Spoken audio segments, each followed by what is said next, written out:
everyone.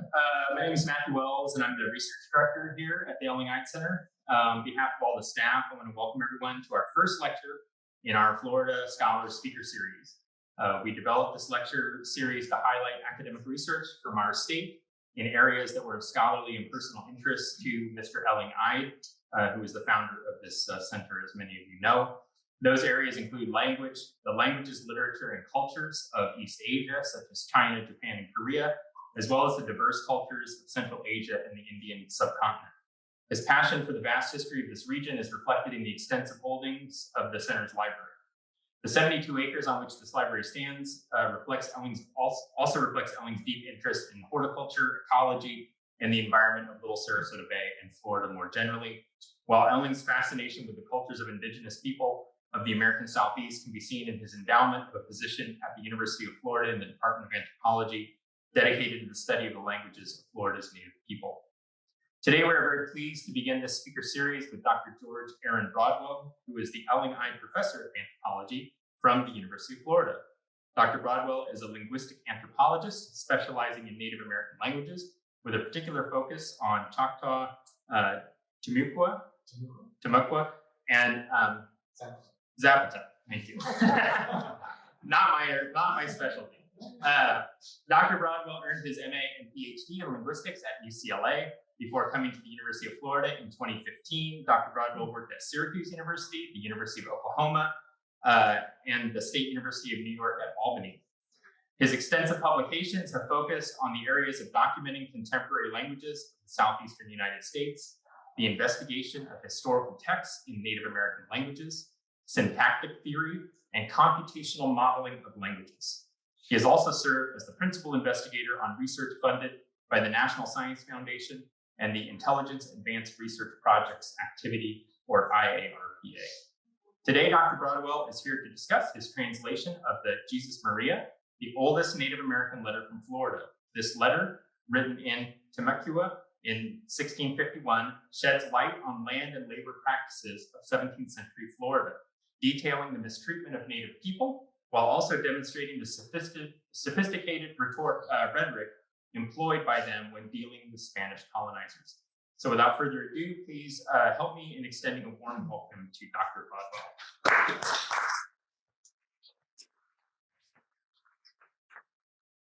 Thank you very much. It's a pleasure to be here today. So today I am going to be talking about the Timucua people. So they were the largest Native American group in North Florida. Here on the map of Florida, you can see the approximate area where Timucua people live. You see that their territory runs from the Atlantic Ocean to sort of halfway between Gainesville and Tallahassee in North Florida. It extends down to around Ocala in the south and up into the southern parts of Georgia. So according to the archaeologists, based on their estimates from excavations there, they think there were perhaps 100,000 Timucua people living in North Florida when the Spanish arrived in the early 16th century. Okay, so as you all know, Florida used to be a Spanish colony. And so the Timucua were what we would call mission Indians, or many of them were. The Spanish came here, they wanted to conquer the land, but they also wanted to convert the people who lived here. So they established Catholic missions with the purpose of converting and educating Native people and having them live in these mission villages where there would be a central church as well as a school and other kinds of elements of Spanish colonialism. So that mission system was working through most of the 17th century in Florida. But around the end of the 17th century, as you probably know, the Spanish started to lose control of Florida. Eventually, they ceded Florida to the English. And they finally left Florida in 1763. At that time, there were only about 200 Timucua people left due to war, diseases, slave raiding, other kind of terrible things that happened to these people. We think that the descendants of Timucua people are probably still living. possibly in Cuba, because the last 200 retreated with the Spanish on ships and went to Havana. So along with the Spanish, these missionized Christian Indians went in the boat to Cuba. For a while, there was a record of this native Floridian community near Havana. And then over time, the details have been a little lost. Partly due to the political situation in Cuba, we're not completely sure who might be Native American there and who might have, let's say, biological connections with Florida Indians. Another possibility is that some Timucua descendants are living among other Florida tribes like the Seminole. Also, some Timucua people were taken in slave raids, actually probably several thousand taken in slave raids, mostly taken to the Carolinas and sold into slavery by the English. So it might be that some people living on the South Carolina coast who have mixed African and Native ancestry are also descendants of the Timucua who used to live in North Florida. So this language, Timucua, was once spoken in the area I just showed you. It's what linguists call an isolate, meaning we don't know what family it belongs to. So for people who know about Europe, Basque is a famous language isolate of Europe. Timucua is a language isolate of the eastern US. We just don't know what other language it might be related to. But the language is very well documented in the 17th century. So this area was chosen by the Franciscans as their area of missionization. So the Franciscans sent several dozen priests to North Florida to work on the task of converting the local Indians. And the way the Franciscans worked is that they would try to infuse literacy in the native population. They would teach native people to read and write their language, and then they would translate Christian text into their language as well. So that was their method of conversion. And there were two priests who were most involved with the Timucua language. So one is named Francisco Pareja, and the other is Gregorio de Movilla. Okay. And between them, they wrote several books. So there's an Arte, 4, possibly 5 catechisms, a confessional, a doctrina. There might have been other materials that have been lost to history, but we have lots of publications between 1612 and 1635. These are actual books, right? There was no printing press in colonial Florida. So what happened is that the priests who lived in North Florida, they wrote these manuscripts out by hand. They put them on the ship that went to Mexico, and then they were printed in Mexico City in the printing press there, and then transported back to Florida for use in missionization. There are also 2 letters written in the language, and these letters we know are written by native speakers. Chiefs of various Timucua communities wrote letters of protest. We know there were many other letters that have been lost. The environment of Florida is such that paper does not preserve very well. The only things we have basically are things that got sent back to Europe. So we only have the books because some copies were sent back to Rome, or they ended up in Paris or Spain or someplace like that. Okay. But overall, if you look at all this material, there's about 2,000 pages of written Timucua, which is very large for a native language from that time. Here's a woodcut from one of these books. So what I ask my students in class is, look at this picture for a while. Tell me, what do you think is going on in this picture? Anybody want to make a guess? School? The school, yeah? Okay, so this guy right here, he's a Spanish religious official called a fiscal. And what he's doing is he's got the students in the classroom, and they're writing out their exercises in their book, and they bring them up to the fiscal to have it checked to see whether or not it's correct. And then look what's going on down here at the bottom. Right. He didn't get it right. So this little bit right here is printed at the bottom. This is Timucua. It says, Fiscalima ano alogo sotema Abototela orovista maka. And that means the lazy student be beaten. So that's kind of the way Spanish colonial education worked. The kids learned to read and write, but by force, basically. They were beaten until they could read and write this language, and they could memorize their prayers and say their confessional. So here's an example of what one of these books looks like. You can see here that this is published in 1613. And anyone here who can read Spanish, it's also saying here that this is printed with a license in Mexico at the press of the widow of Diego Lopez. And here at the top it'll say, this is Confesionario en lengua castellana y timucuana. So a confessional in the Spanish and Timucua language. So this is a typical Catholic confessional. It has questions. Did you do this? Did you commit that sin? Did you commit this sin? I'll show you a little bit more from that in a second. Here's another title page of one of this is Catechism, also published in this period. This is 1612 Catechism, and here you can see an image of Saint Francis. So you can identify Saint Francis in these religious images, often by animals around him, because Saint Francis was a great lover of animals. So here we're seeing various birds in the sky coming, and that's because the priests who worked in this area were Franciscans and took Saint Francis as their model.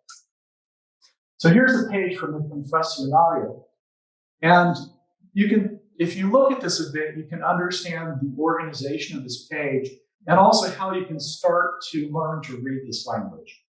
Okay.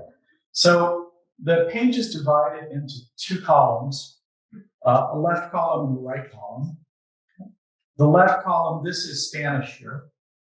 So for example, this first question says, ¿Confesaste la cuaresma pasada?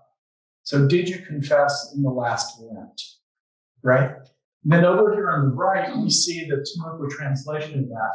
Cuaresma yo na kirama orobi bicho. And so when I began this project, maybe about 30 years ago, I started off with pages like this, trying to think, okay, did you confess the last Lent? What word in here means confess? What word in here means did you? Or what part means did you? What's the part that means the past Lent, right? And starting off with these kind of questions in the two languages, you can start to build up a little bit of a theory of how the grammar of this language works. Okay. This is a pretty easy page. Some pages are a lot harder. So this one, for example, it has this long paragraph here in Spanish, followed by a long paragraph in Timucua. And the other thing that's a little bit disturbing about this is you can actually see that Timucua is considerably longer. When you look in more detail, you often find that the Spanish and the Timucua don't say exactly the same thing. The Timucua adds some additional material or leaves something out. So you cannot actually take the Spanish to be a completely correct translation of the Timucua. Okay, so how do you do this then? All right. So there was no dictionary on this language. There's a little thing called an arte. So an arte is a little grammar in the style of a grammar of Latin. So the priest Francisco Pareja tried to write a little arte of this language, and in the arte he had about 400 words with a Spanish translation. So that's a good start. But when you begin to read these texts, you see hundreds or thousands of other words that don't have any translation. You have to try to figure these out from context. So what I did along with a team of students was to build a database of Timucua texts. And currently I've got 148,000 words in this database. And it took many, many years to complete. And so we've made a new dictionary, Tunuqua. There's a web link here. I'm happy to share that afterwards if anybody wants. Because the problem of doing this is too big for any one person, I work with a lot of other people who've provided invaluable aid.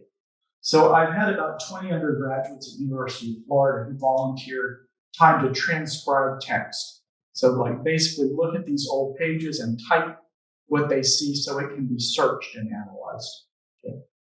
And as Matt said when he introduced me, I'm the Ellen Ike Professor of Anthropology at the University of Florida. And that actually provides me with some extra financial resources to do my research. So with that money, I've been able also to hire research assistants to help me do some of this work. In particular, two people, Seth Catenkamp and Michael Stoop, both graduate students, have worked with me for several years on this project, managing the undergraduates and managing the databases for me. Then there are two other scholars that I work with a lot. So because these texts are 17th century Catholicism, I often do not understand the theological point that is being made in these texts. They can be very subtle little things about the nature of the Trinity or the nature of the Eucharist, and various theology is discussed. I do not know. I can read the Spanish, but I don't understand the Spanish, right? So I need a specialist in Catholicism and religious history often to help me understand that. And so I've been collaborating for about 6 years with Timothy Johnson, who's a distinguished professor of religion at Flagler College in St. Augustine. And then for the understanding the historical context of colonial Florida, I also collaborate extensively with Alejandro Yukovsky, who's a professor of history at the University of California at Riverside. And the text that I'm discussing today is a joint translation between me and Alejandro Yukovsky. Okay. So I mentioned before that we put together a collection of text in this language. A collection of a language in linguistics, we call this a corpus, and the plural of that is corpora. Okay. So linguists have made a lot of advances in the last 15, 20 years in computational analysis of corpora. And this is a problem that is hard enough that we need a computer to solve it. The human mind is not ample enough to keep track of these 180,000 words in these texts and find, let's say, if you want to know what does this word mean, you need to look at all the texts that contain it, right? So you need a computer to help you find all of these things to deduce them. So I'm using some software called Fieldworks. It helps me figure out what things mean. I'll just give you an example. So this is a screenshot of the program. So the first line here is a line in Tunuqua. So it says, the first few words are Hachi bueno, Nuque bile terchiqua, Ami manhotwa, Pari sosi hachi. And then the Spanish that's printed next to that is Por ventura dicote le confesor que restituyeses alguna cosa arcada y no la volviste a su dueño. So this means in English, did the confessor perhaps tell you to restore some stolen thing and you did not return it to its owner? And then the job for the linguist is to look at each word of the Tunuqua and figure out what does that part mean.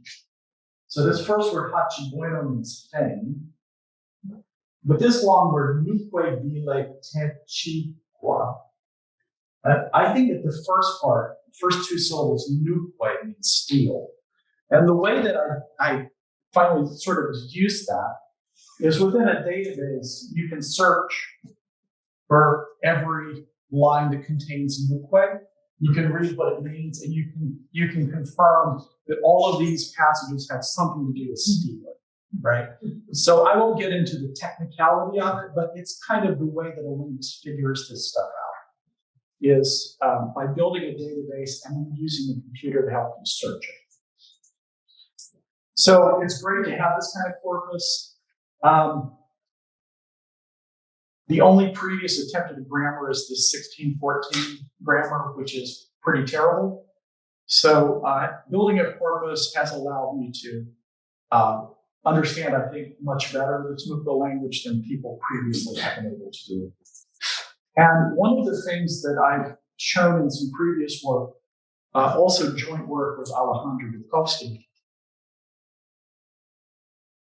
this text, it's pretty clear that the priest's name that's on the front of the book, that priest is not the only author of the material that's contained in it. I won't spend a lot of time on it today, but I want us to make this point. So if you think, suppose you're a priest, you arrive in 17th century Spain, you have to translate this confessional or this catechism into this language that you do not know. How would you do that? Right? How would you do that? Right?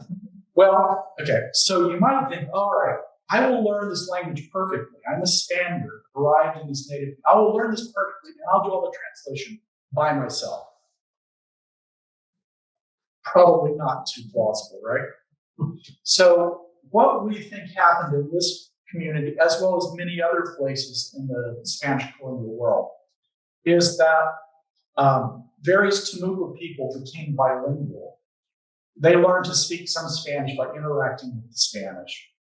The early converts to Christianity, we think, did most of the writing of these works under the direction of the priest. So the priest would say, we need, these 3 pages translated into Temuco.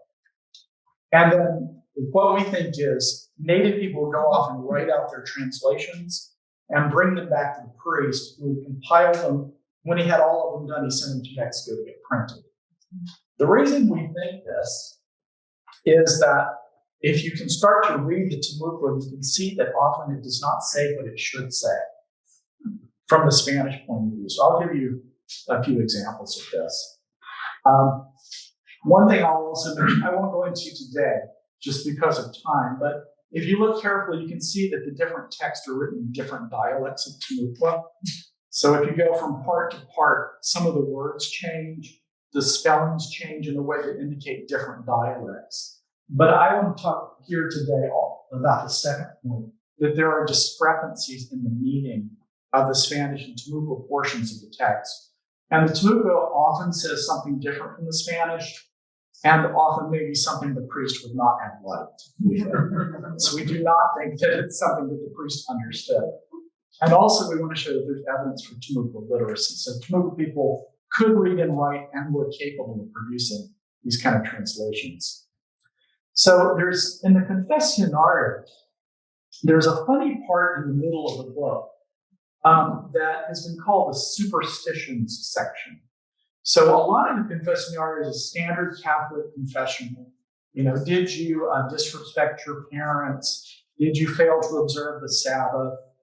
Did you lie? These kinds of standard things. But in the middle of confessional, there's a bunch of questions about native superstitions and persistence in them. So this will ask questions like, did you whistle at the storm to make it stop blowing? Did you say that it was taboo to imitate the sound of an owl? These kinds of things, right? So when we get into this part of the manuscript, what we find are some really weird things that are translated in very strange ways. So I'm going to show you a few of these. So this is from the superstitions part. And the way I've organized the slide is here in the top left, we've got the original Temuco. And then we've got the Spanish that's printed next to it in the book. So using the computational methods that I mentioned before, we're now able to translate this and see what it says. So this part says in Temuco, if you are a single woman and are pregnant, you have committed a great sin, but it is more shame when you kill the child. This is the greater sin called mortal sin.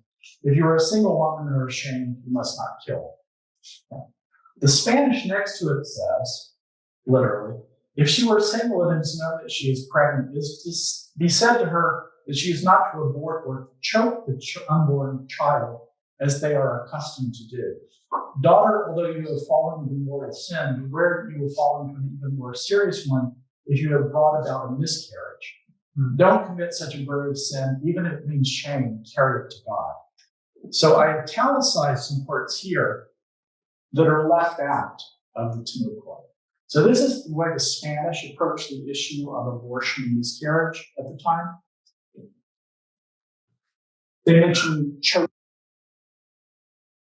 about miscarriage. They talk about shame and carried to God. When this gets translated into Timucua, all those parts are left out, right? So we think that these kind of represent native viewpoints with respect to abortion and miscarriage that are somewhat different from the Spanish. And we think that probably this is an intentional difference in translation. I'll give you another example.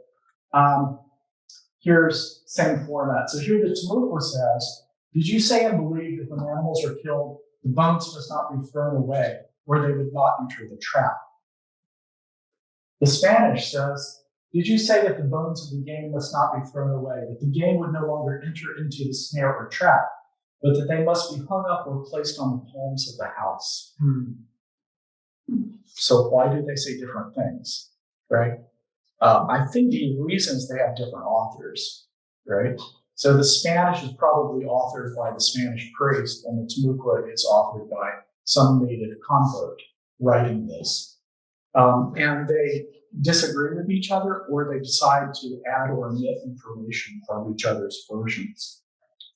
I don't have too many others of these, but one thing I wanted to point out is that fairly often the Spanish mentions some native custom and calls it the devil's work or an evil custom. And when you look at the Timucua translation, the stuff about the devil or the evil is left out. So here the Spanish says, in order to hunt some deer, did you take the antlers of another deer and pray over them in the devil's ceremony? Right? But when it's translated in Timucua, it says, did you believe, taking horns and praying, I will see the deer, and by doing this, I will pray and kill it? And notice that the native translator leaves out any mention of the devil. And I think, yeah. So I'll just move on from that point to the general point of the relationship with Christianity and literacy for the Timucua. So the Spanish intention in translating these documents in Timucua was to have native people read them in their own language. They were training people to read and write.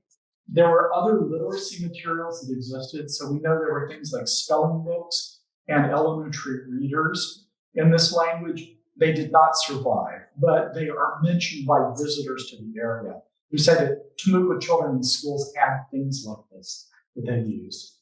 We know that Timucua converts learned to recite responses and prayers and could say the Ave Maria and the Credo and so on in Timucua. The first priest that I mentioned, Juan de Pereja, that should be Francisco Pereja, Francisco Pereja arrived in the Timucua area in 1595. And the first books published came out probably, they were first published in 1612. So they probably took 5 or 6 years to write, right? During this period, he was training students to read and write their language. So we think probably students in the mission schools are likely candidates for the authors of these texts. We also know that native people wrote letters to each other and to Spanish authorities in the later part of the 17th century. And one of the uses of these letters is actually to protest mistreatment by the Spanish. So in 1656, there was what was called the Timucua Rebellion, where the Timucua rose up against the Spanish colonial authorities and tried to expel them from various of their towns. And as it turns out from the history, this Timucua Rebellion was actually organized by letters written in Timucua sent from one town to another. So there were various kinds of outrages and abuses of Timucua people. And so Timucuas began writing letters to each other and eventually, attempted a rebellion. Unfortunately, it failed. But what you can see is this connection between literacy and protest. Literacy originally comes in as a European tool for conversion to Christianity. But later, Timucua people used literacy for their own means to protest against the Spanish. Okay. And so let me move on to the letter that's the main thing I want to talk about today. The 1651 letter, which we call the Jesus Maria letter. This is a letter written specifically to protest taking native lands, but it also against Spanish colonial authority. This 1651 Jesus Maria letter, it's the earliest letter that still exists, written by a native person in a native language of the U.S. It's not the oldest native language letter in Florida. It's the oldest native letter from the United States. That's kind of amazing, right? The author of this letter is Don Manuel, who is the Holata, or the chief of a town called Asile. And Asile is on the western boundary of the Timucua territory. To give you a little bit of background about this letter, there was this town, Asile. It was on the Osceola River in North Florida. And the Spanish, up until this point, had been importing wheat from Europe. And they wanted to see if they could grow wheat in Florida. I think you all know the answer is no. You cannot grow wheat in Florida. But the Spanish wanted to try, and they managed to convince the leaders of this town of Asile to lend to them a field, or from the Spanish point of view, they acquired this land from the local people. So in 1646, they started trying to run this wheat plantation there. Timucua and Appalachian, which was another native group, these people worked on the plantation in exchange for a promise of tools, clothes, and other goods. And most of the promised goods were never delivered. There was a Spaniard, Agustin Perez, and there were two African slaves who worked as overseers of this plantation. They treated these workers harshly, and the experiment was ultimately a failure and abandoned after about a year. But the big problem then was the fate of this disputed land. So after the failure of the plantation, who owned the land? Did it revert to the Timucua and Appalachian people, or had the chiefs given it to the Spanish governor, who then had the right to sell it or bequeath it to his heirs? Yeah. So this was the legal issue. And in 1651, the Franciscan priest encouraged the natives to demand the return of this property. And multiple Spanish and native authorities wrote letters to the Spanish government. Manuel, who's the chief, stresses in his letters the abuses by the overseers of this plantation, the failure to deliver the promised goods in exchange for the labor, and the temporary nature of the control of the land. According to Manuel in Timucua, he writes, "Truly I did not give it, but I lent it to him. It should be known, my lord. And I did not want to, but from fear I lent it to him. I did not give the land, but I lent it to him. It should be known, my lord." So repeatedly, the letter says, I lent this land to the Spaniards. I did not give it to them. And big surprise in this kind of thing, the governors of Spanish colonial Florida, looking at all these documents, actually ruled in favor of the native people, and the land was returned to them. This almost never happens in history, that native people win a land dispute with Europeans, but in this case, they actually won. But it was a short-term victory and a long-term loss. So they won this particular case, and the land returned to their control. But the larger situation was a catastrophe. So there were pandemics that had reduced the population by as much as 80%. There were unsuccessful native uprisings in 1647 and 1656. Both were suppressed by the Spanish. Slave raiding from the British and Allied tribes, especially a tribe called the Yamasee, began to devastate Florida natives in the 1660s. And these mission towns had to be abandoned and the residents relocated. By 1700, Spain had effectively lost control of Florida, and it was all occupied with wars going on in Europe and not really paying attention to this colony. So when the Spanish officially abandoned Florida in 1763, I think, as I said earlier, a few hundred native people left with them for Cuba. So this is the letter that we've been talking about so far. Okay. So the reason it's called the Jesus Maria letter is here at the very, let's see, I don't know if you can see that now. Here at the top, it says Jesus Maria, right? So this is the front and back side of the first page. This is the little bit at the end. And at the bottom, you can see that it's signed. And it says, Don Miguel Holata, Don Miguel Asile Holata, Manuel Istala. And that means Don Manuel, chief of the town of Asile, I Manuel say so. That's kind of the ending of the letter. Okay, and so he uses this letter to argue for control of this land. So Alejandro and I produced the first modern translation of this letter. After it was written in 1651, this letter was briefly translated or summarized in Spanish by a Spanish priest, Alonso Escudero. And so that translation, along with the original Temuco letter, eventually ended up in Spain in the archives.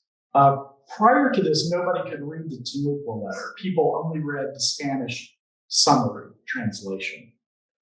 So in the talk today, I want to focus a little bit on the language of the letter. And particularly, I'll just give you a few examples of how the writer of the letter uses language to both confront and flatter the Spanish authorities in his demand for the return of the land at Asile. So, just to a little bit of background, most languages have some way to convey the honor of people that you're talking about.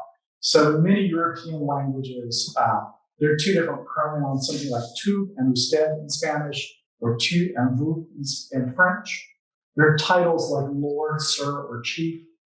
And then in some Native American languages, there's special grammatical marking of honor. So Nahuatl is the language of the Aztecs. And in their language, there's special language for talking about things that happen to noble people, emperors, kings. So for example, there's an ordinary house, and then there's a different word for the house of an honorable person. And there's a regular way to say someone died, but an honorable person dying is expressed in a different way. And somewhat surprisingly, Temuco has a grammatical system like this as well. It has all kinds of special particles and suffixes that show you the honor of various people who are being discussed in the text. There are three main components. There's a particle ano or anu, which is used when the subject, object, or possessed noun is honored. There's a special possessive suffix tono, used when a second or third person possessor or possessed is honored. And then there's a special use of the passive me when the subject is honored. And because our corpus is mostly Christian Temuco text, we don't have any direct evidence of what the system was like before the Spanish arrived, but the two letters show the same honorific system in operation. And this system is really pretty complicated grammatically. And so the complexity of that really argues against the idea that the honorific system is an invention of Christian missionaries, because the Temuco system does not correspond to that of any European language, so far as we know. And it shows parallels with Nahuatl and other Mesoamerican languages. So when you find a language that has this kind of grammatical system for indicating honor, what it usually shows you is that the society where this language is spoken is highly stratified socially, meaning there are clear class divisions. People are considered chiefs or nobles who have to be treated in certain ways. And the historical accounts also show this about the Temuco. They had very elaborate social stratification, chiefs who are carried around by other people, for example. So this ano particle goes on the front of something that is honored. So if you say our Lord, you put the on the front of it to show that it's an honorable Lord. And also if the object of something is honored, you also put the honored particle. So here, this comes from the letter when they're talking about all the labor they've done. They say, we we were honoring the king and serving him and working for him. This is line 12 of our Jesus Maria letter. And here in Timucua it says, Rema ano na bosota, ano pata silesta, ano unosta posta. And notice the ano, because they'll honor to the King of Spain, right? He's a good politician. He knows you have to flatter to get what you want. We also see this sometimes referring to the object.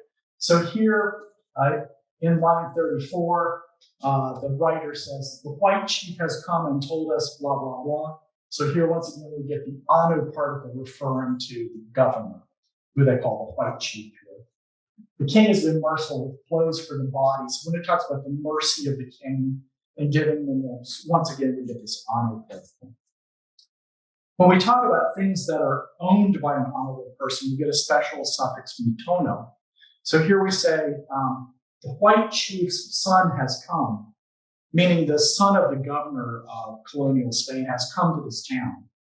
And so when they say the chief's son, Polata is chief, Kie is son, and the mitono here means the son of an honorable person has come.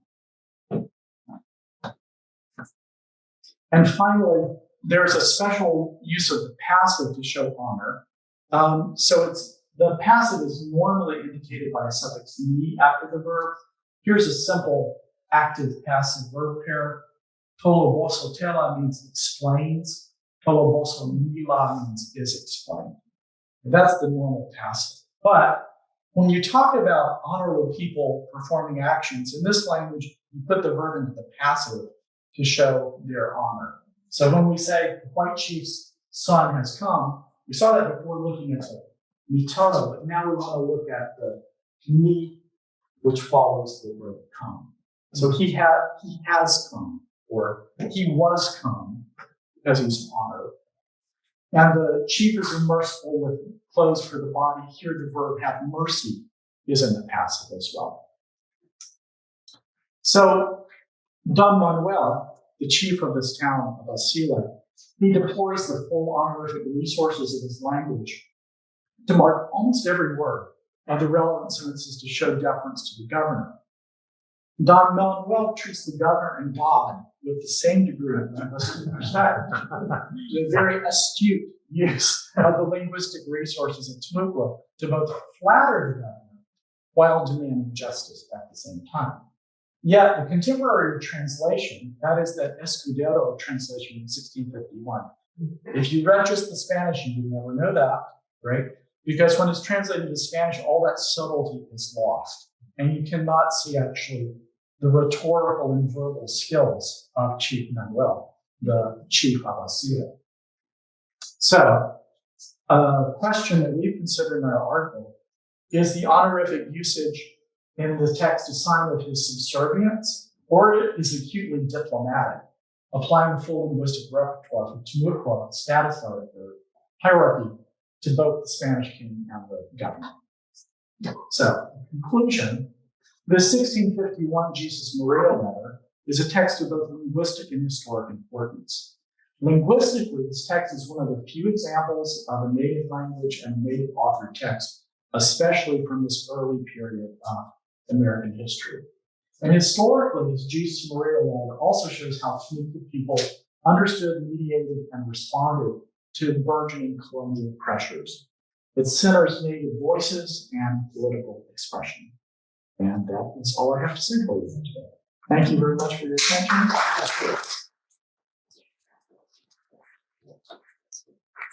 I'd be very happy to take questions from anyone here in the room or anyone on Zoom who has a question. Please go ahead and.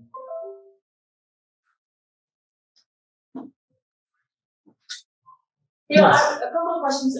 First, is the assumption that all of the translators and converts were male? Is there any discussion of that? Is the default all male in this situation? I don't think so. Okay. I think it's entirely possible that some of the writers are female.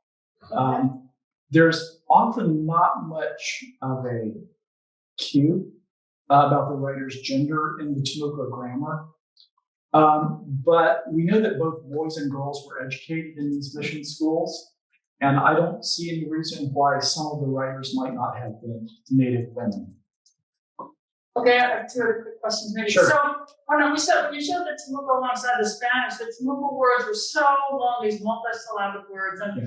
I always thought, I'm not a linguist, but I always thought that that was often associated where the hear it, and therefore they didn't understand, word breaks. It was all Yeah. sort of put together. Is Yeah. that what's going on, or are there really these super multi-syllabic words? Yeah, the language really has super long, like 12-syllable words. It's what linguists call an agglutinative language. So there's a verb at the center of some of these words with 2 or 3 prefixes and 5 or 6 suffixes. So understanding Temuco grammar involves understanding what each of the prefixes and suffixes does and what contribution it makes to the overall meaning of the sentence. But in addition to that, there are some mistakes, and these were printed in Mexico by people who didn't know the language. So when they took the handwritten Temuco and they set the type to print the page, sometimes they confused letters or they got things wrong. That's not, at first glance, you can't tell that. But the more you look at it, the more you can say, this one place, this is a mistake, because there's no other instance of this. They should have put this letter instead of that letter. So we can, at this level, we're starting to catch typos, basically, and mistakes in the printing. Yeah. Okay, and is it true that we don't have anything outside of the religious context? There's no other writing, it's all within the context that's survived and So there's this 1651 letter I just discussed. There's another letter from 1688, which is also written in protest of Spanish mistreatment. And Alejandro Dukovsky and I are now at work on a translation of that letter.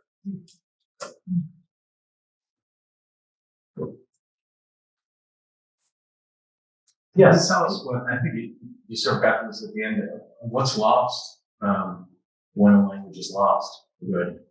Yeah. So there was a whole Temuco world, right? It was a world with its own stories and myths and beliefs, its own kind of oral literature, right? Whole way of life, all the customs, and all of that encoded in the language. Right. So Temuco people, descendants of them probably survive but no longer speak the language. And that means that all this literature from the 17th century is pretty much unavailable to them. So I didn't mention today, but another project that we have, Alejandro Dukovsky and I have, is we are curating a website, which is an introduction to the Temuco language and culture, for interested non-academics, right? Non-linguists or historians. It's oriented towards people who might want to try to learn to read these texts. And we're now working with one person who believes that he is actually a descendant of the Temucos. He says that his grandmother, they had always thought they were Cubans, but his grandmother told him that they were actually Florida Indians originally. And that this was, they had kept this secret because it was not good to be an Indian in Cuba. Hard to know. There might be other descendants who come forward at some point, but I think one of the responsibilities of anybody who works with native languages and native histories is to be sure to include native people in the process of discussion and discovery. So what we're doing with this Temuco project, we're trying to involve this descendant of Temuco people in decisions about how we display material related to Temuco language and culture on our website. And in addition to what I'm doing here with Temuco, we also have some similar working groups for a few other native languages in the US that also involve collaborations between scholars and native people in deciding what these texts mean and how they should be presented. Yes? Are there any Temuco artifacts that exist? Yes, there are quite a few. A good place to see some of them is at the Florida Museum of Natural History in Gainesville on the campus of the University of Florida. Also, the State Museum in Tallahassee has some beautiful objects as well. One of the most spectacular is a large wooden carved post with a head of an eagle. It looks a little bit like a totem pole in a way, although from a different culture. There also are Timucua canoes at the museum in Gainesville, as well as Timucua pottery, and other kinds of remains as well. Yes. When you mentioned that the population was around 100,000 at one time, Yeah. how does that compare with neighboring Native nations? Number. Corn agriculture came somewhat late to the southeast. So corn we know originated in Mexico, then was domesticated. And once you start growing corn in agriculture, that can provide so much food it can support a larger population. So what we see throughout the Americas is after the introduction of corn, typically we get big population growth, right?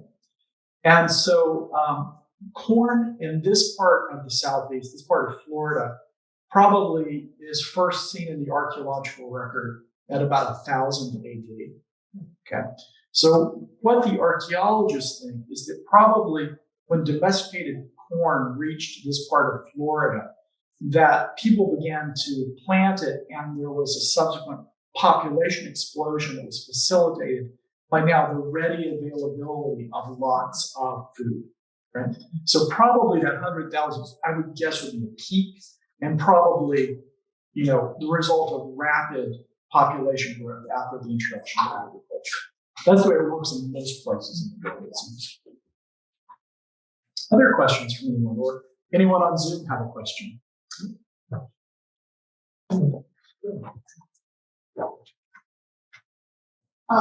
Yes, please. In the writing of the Timucua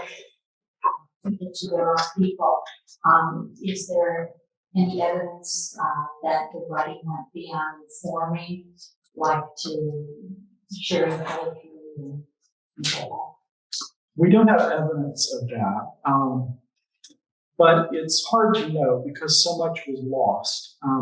When the Spanish lost Florida to the English came in and burned as many documents as they could find in native languages. So we don't know what was lost. that? Why did they do that? They wanted to wipe out Catholicism in Florida, pretty much. And they associated all of these documents with the Catholic Church. They wanted to establish Protestant religion in Florida and get rid of all traces of the mission system and the form of Catholicism of native people. Yeah, Were other native people in this area also put into the mission system, the Seminoles, or is that pretty much common, or was that? Yeah, so the people who live just to the west of the Timucua were called the Appalachian, and they were centered in the area around Tallahassee, Florida. So Appalachian Indians were also mission Indians and had the same kind of system of Franciscans and these villages that we organized around a small chapel, school, a few other kind of public things. And the Appalachian pretty much suffered the same fate as the Timucua in terms that as the Spanish lost control, the Appalachian were attacked from the north by the English and their allies. There's a slightly happier story with the Appalachian. So a substantial number of Appalachian managed to get out of Spanish Florida and go to Louisiana, which was also a Catholic colony at that point, held by the French. So there's now in Louisiana a substantial, like a few hundred people who identify as descendants of the Appalachian of North Florida. And I'm actually hoping to go visit them maybe next month or in January. At least I have an invitation to go out to their community because they say that a few old people in their community still know some of the language that they used to speak. So I'm keeping my fingers crossed that I can get out there and get this recorded while these people are still able. One is 94 and one is 97. These two people. So I have to get there as fast as I can to record it.